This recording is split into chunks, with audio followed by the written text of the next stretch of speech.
does investing in factory management training development pay off in the long run?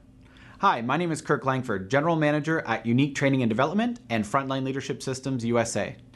There's a myth out there that training is generally too expensive and just not worth the investment. Supervisors learn stuff on the floor, and what they learn, those skills they develop, that's good enough. In reality, though, we know that the cost of not providing training can be actually much higher than that.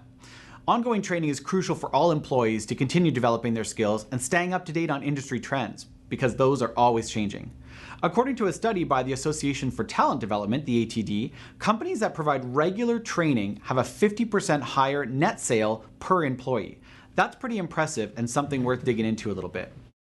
What we know is that when we don't know the best way to do things, we tend to settle for a less effective or more time-consuming or wasteful way of doing things. Our leaders are no exception to that.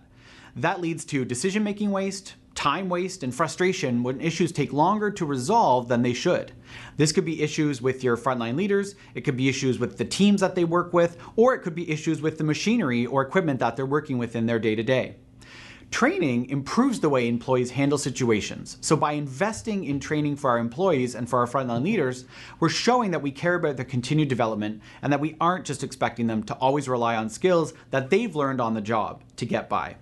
So, 3 tips for you to invest in frontline leadership training for your manufacturing employees. First one, provide ongoing training opportunities for your frontline leaders and supervisors. It leads to increased engagement, which in turn increases retention and decreases employee turnover. When you've got people that will stay, you're going to see that net sales increase. Communicate to leaders how their team, their role, and department contributes to the success of the organization as a whole. That's tip number 2. People want to know that they're providing value to the organization, and one of the best ways of doing that is simply communicating it to them, helping them understand how their role and what they do in the organization makes a difference on the bottom line.